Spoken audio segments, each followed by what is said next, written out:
चलो देखो, क्लास 10 इधर ध्यान दो। आज हम लोग देखेंगे सिमिलैरिटी ऑफ ट्रायंगल्स। देखो ध्यान से, सिमिलैरिटी। अब पीछे लास्ट बेंच थोड़ा धीरे, डिस्टर्ब नहीं होना चाहिए। तो हम लोगों को देखना है सिमिलैरिटी, और यहाँ पे जो टॉपिक हम लोग देखने वाले सिमिलैरिटी का वो ट्रायंगल्स के बारे में है। ठीक है, तो सिमिलैरिटी पहले होता क्या है वो देखेंगे, और उसके बाद आगे हम लोग टॉपिक में आएंगे। क्लास 9 में हम लोग पढ़े थे कॉन्ग्रुएंसी, याद है? कॉन्ग्रुएंसी, उसमें और इसमें दोनों में हम कंपेयर कर रहे हैं अभी पहले। ठीक है, वहां पर हम लोग एक टर्म देखे थे, कॉन्ग्रुएंट फिगर,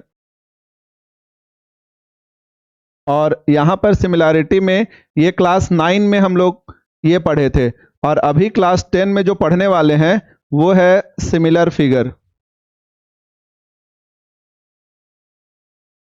सिमिलर फिगर, कोई बता सकते हो दोनों में डिफरेंस क्या है? स्विच ऑन करो लास्ट वाला,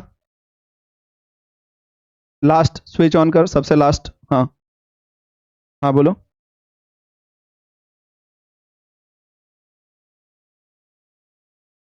हम बता रहे हैं, देखो कॉन्ग्रुएंट फिगर ये पढ़े थे, इसको बताओ कॉन्ग्रुएंट फिगर क्या था? हाँ, जिसका शेप और साइज दोनों सेम होता है उसको हम लोग बोलते हैं कॉन्ग्रुएंट फिगर। सेम शेप का मतलब है ना कि अगर एक सर्कल है तो दूसरा फिगर भी क्या होगा? सर्कल ही होगा। तो वो दोनों सेम शेप का हुआ कि नहीं? पहला सर्कल है तो दूसरा भी सर्कल हुआ, ये शेप। और साइज का मतलब क्या हुआ? अगर पहला सर्कल का रेडियस अगर 4 सेंटीमीटर है तो दूसरे सर्कल का भी रेडियस क्या होगा? 4 सेंटीमीटर। तो ये होता है कॉन्ग्रुएंट फिगर। कॉन्ग्रुएंट फिगर का मतलब हो गया having same shape and size, ये होता है कॉन्ग्रुएंट फिगर। और सिमिलर फिगर का मतलब होता है having same shape but different size. ठीक है, तो यहां पे हो जाएगा having same shape but different size, क्योंकि सिमिलर का मतलब हो गया एक छोटा भी हो सकता है और एक बड़ा भी हो सकता है। तो दो ट्रायंगल, अब हम लोग को जो सिमिलैरिटी है उसमें सिमिलर ट्रायंगल्स के बारे में देखना है। तो दो ट्रायंगल अगर सिमिलर हो तो उसका क्या क्राइटेरिया होना चाहिए? दो ट्रायंगल अगर सिमिलर है तो उसका क्राइटेरिया क्या क्या होना चाहिए? मतलब कौन सा ऐसा क्राइटेरिया है जिसके हेल्प से दोनों ट्रायंगल को हम लोग सिमिलर प्रूफ करेंगे? ठीक है, वो हम लोग देखेंगे आगे।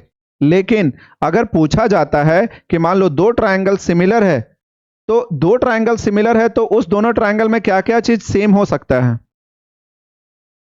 उसका जितना भी एंगल होगा, जितना एंगल बोलेंगे ऐसे नहीं, उसको बोलते हैं करेस्पॉन्डिंग एंगल्स आर इक्वल। अगर यहां पे हम दो ट्रायंगल बनाते हैं, ठीक है, अगर यहां पे हम दो ट्रायंगल बना रहे हैं, यहां पे हम दो ट्रायंगल बना रहे हैं इस तरीके से, ठीक है, ये दोनों ट्रायंगल जो है वो सिमिलर है। ठीक, ये दोनों ट्रायंगल क्या है? सिमिलर है। तो दोनों ट्रायंगल अगर सिमिलर है, इसका नाम ए बी सी, इसका नाम पी क्यू और आर। तो एंगल ए जो होगा वो एंगल पी के इक्वल होगा। अगर लिखा हुआ है triangle A B C similar है ट्रायंगल पी क्यू आर, तब ऐसे लिखा हुआ रहेगा, तब एंगल ए जो है वो पी के इक्वल होगा, क्यू बी जो होगा वो क्यू के इक्वल होगा, और सी जो होगा वो आर के इक्वल होगा। इसमें एक और कंसेप्ट सीखना है, अगर ऐसे स्टेटमेंट लिखा हुआ रहेगा triangle A B C similar triangle P Q R, तो यहां पर पहला जो ए है ना वो पी के इक्वल होगा, एंगल ए किसके इक्वल होगा? एंगल बी जो होगा वो किसके इक्वल? और एंगल सी एंगल आर के इक्वल। अगर हम यहां पे बोलेंगे ए आर के इक्वल है तो क्या ये सही होगा? नहीं, उसके लिए आर पहले होना पड़ेगा। समझ में आ रहा है?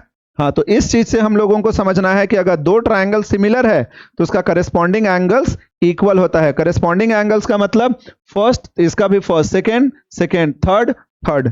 क्लियर है? और साइड के बारे में क्या है? साइड के बारे में क्या रिलेशन है? नहीं, करेस्पॉन्डिंग साइड्स का जो रेशियो होता है वो प्रोपोर्शनल होता है। करेस्पॉन्डिंग साइड्स का रेशियो क्या होता है? प्रोपोर्शनल। प्रोपोर्शनल का मतलब ये हुआ A B by P Q. इसको भी हम लोग यहां से स्टार्ट करेंगे, ए बी पी क्यू, उसके बाद बी सी क्यू आर, तो equal to B C by Q R, और लास्ट में बी बी कॉमन है तो यहाँ पे लिखो ए सी, और यहाँ से क्यू क्यू कॉमन है तो पी आर। इसे बोलते हैं प्रोपोर्शनल। अगर कोई दो ट्रायंगल सिमिलर है तो उसका करेस्पॉन्डिंग एंगल इक्वल होगा, और जो साइड्स है इसका रेशियो क्या होगा, प्रोपोर्शनल होगा। अब तुम लोग को ये हम सिखाएंगे कि ये कैसे लिखा जाता है फिगर का हेल्प से। ठीक है, पहले इंट्रोडक्शन, हम लोगों को जो बेसिक पार्ट है ना वो सीखना है, उसके बाद हम लोग चैप्टर में आएंगे। ठीक है, तो अभी तक हम लोग क्या देखें, सबसे पहला हम लोग देखें कि सिमिलैरिटी, हम लोगों का टॉपिक क्या है, सिमिलैरिटी। इसमें हम लोग सिमिलर ट्रायंगल्स के बारे में पढ़ने वाले हैं, और उसमें सबसे पहले देखिए कॉन्ग्रुएंट फिगर जो क्लास 9 में पढ़े थे, और ये हम इसलिए बताएं ताकि सिमिलर फिगर में क्या डिफरेंस है और कॉन्ग्रुएंट फिगर में ये पता चले। कॉन्ग्रुएंट फिगर का मतलब होता है having same shape and size, मतलब दोनों एक ही शेप रहेगा और साइज भी एक रहेगा। लेकिन सिमिलर में क्या होगा, शेप सेम रहेगा बट साइज अलग अलग रहेगा, डिफरेंट। ये मेजर डिफरेंस है। अब हम लोग देखें दो ट्रायंगल अगर सिमिलर है तो क्या क्या होगा उसके अंदर में। तो दो ट्रायंगल अगर सिमिलर है तो उसका करेस्पॉन्डिंग एंगल्स इक्वल होता है। करेस्पॉन्डिंग एंगल्स का मतलब हो गया angle A equal to angle P, angle B is equal to angle Q, और angle C equal to angle R. ये इसको बोलते हैं करेस्पॉन्डिंग एंगल्स। ठीक है, और साइड का जो रेशियो है वो क्या होगा, प्रोपोर्शनल होगा। प्रोपोर्शनल क्यों बोला है, यहां पे इक्वल है तो इक्वल ना बोलना चाहिए, प्रोपोर्शनल क्यों बोला है, रेशियो में है और यहां पर एक से ज्यादा है, इसलिए इसको क्या बोला गया है, प्रोपोर्शनल। समझ में आ गया, रेशियो में है और इक्वल एक से ज्यादा है यहां पर, इसलिए इसको क्या बोला गया है, प्रोपोर्शनल। कोई कंफ्यूजन नहीं यहां तक। अब इसके बाद हम लोग ये देखेंगे कि दो ट्रायंगल अगर है तो वो दोनों को हम लोग सिमिलर किस बेसिस पे कर सकते हैं, यानी कौन कौन सा क्राइटेरिया है और उसको कैसे हम लोग प्रूफ करेंगे वो देखेंगे। तो सबसे पहले हम दो ट्रायंगल यहां पे बना रहे हैं।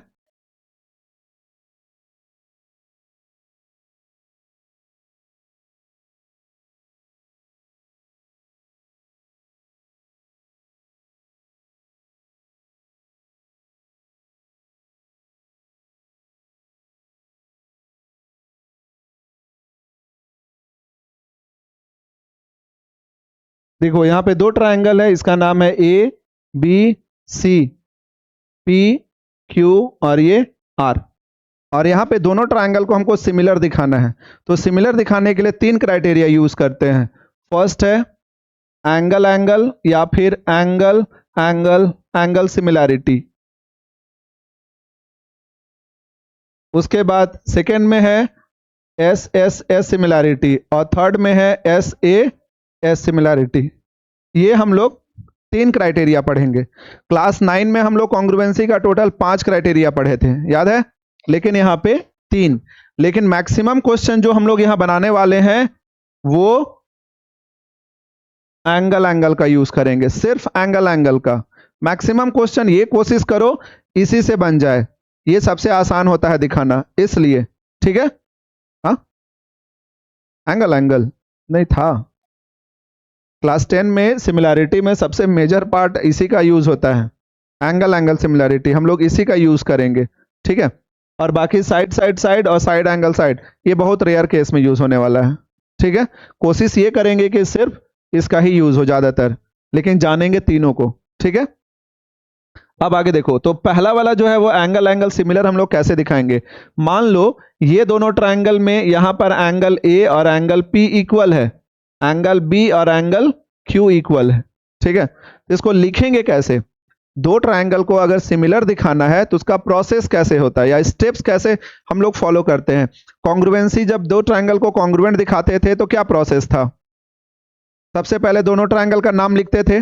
कैसे लिखते थे, in triangle ABC and triangle P Q R, ऐसे लिखते थे। उसके बाद उसका तीन साइड या दो एंगल एक साइड, या फिर दो साइड एक एंगल, ऐसे करके हम लोग इक्वल दिखाते थे। फिर लास्ट में लिखते थे देयरफॉर दिस कॉन्ग्रुएंट दिस, और रीजन भी लिखते थे, और हर स्टेप में रीजन जरूरी है। तो वैसे यहां पर भी दो ट्रायंगल है, दोनों ट्रायंगल को सिमिलर अगर दिखाना हो तो सबसे पहले दोनों ट्रायंगल का नाम लिखेंगे। तो यहाँ पे पहला ट्रायंगल क्या है, ए बी सी, तो यहाँ पे लिखेंगे in triangle A B C and triangle P Q R, ऐसे लिखेंगे हम लोग। ठीक है, ये बनाने का तरीका है। सबसे शुरुआत हम लोग यहां से करेंगे, दोनों ट्रायंगल का नाम लिखेंगे, कोई कंफ्यूजन नहीं है। अब इसमें देखो एंगल ए और एंगल पी इक्वल है, तो यहां पे लिखेंगे angle A equals to angle P, और यहां पे कोई रीजन नहीं है इसलिए हम लिख रहे हैं यहां पर गिवन। और एक चीज ध्यान देना है, यहां पे पहले में जो ट्रायंगल लिखे हैं उसी ट्रायंगल का एंगल और साइड को पहले लिखना है। अगर हम यहां पे इसको पहले, कभी इसको बाद में, कभी इसको पहले, तो वो गलत हो जाएगा। ठीक है, तो ये ध्यान रखना है हम लोगों को कि जो ट्रायंगल हम यहां पहले लिख रहे हैं उसका एंगल और उसका साइड को पहले लिखेंगे, और बाकी दूसरे वाले ट्रायंगल का साइड और एंगल को बाद में। याद रहेगा? ठीक, एंगल ए एंगल पी के इक्वल है, यहां पे कोई रीजन नहीं है इसलिए अभी के लिए हम लोग गिवन लिख रहे हैं। एंगल बी और एंगल क्यू भी इक्वल है, तो यहां लिखेंगे angle B is equal to angle Q, और यहां पर भी रीजन क्या होगा? गिवन। अब ये बताओ, हम क्या एंगल सी और एंगल आर यहां लिखना जरूरी है या नहीं? जरूरी है या नहीं है? दो है तो तीसरा का जरूरत है? का है? तो क्या हुआ, दो हुआ तो होगा ही इसीलिए? नहीं, यहां पर हम रूल बताए हैं कि दो एंगल से सिमिलर प्रूफ हो जाता है, तो तीसरा क्यों दिखाएंगे? ये रीजन है। ऐसे नहीं कि दो है तो तीसरा भी होगा, ये ऐसे नहीं बताना है इस चीज को। समझ में आया? वो अलग चीज है। यहां पे हम ये पूछे कि दो एंगल को हम लोग इक्वल दिखा दिए, तो क्या इससे हम सिमिलर दोनों ट्रायंगल को बोल सकते हैं?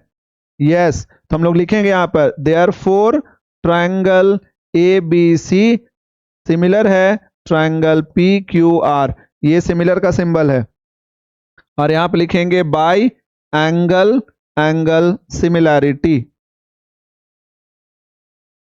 समझ में आया कैसे दोनों ट्रायंगल को सिमिलर दिखाना है?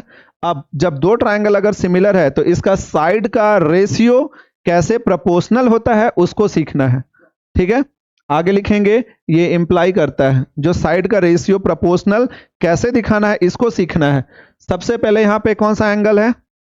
Angle A. एंगल ए यहां पर है, एंगल ए के अपोजिट में कौन सा साइड है? तो यहां पे पहले लिखेंगे बी सी डिवाइडेड बाई, दूसरा एंगल ए के इक्वल कौन है? पी के अपोजिट में कौन साइड है? तो यहां पे लिखेंगे equal to. Next angle B, angle B के अपोजिट में कौन सा साइड है?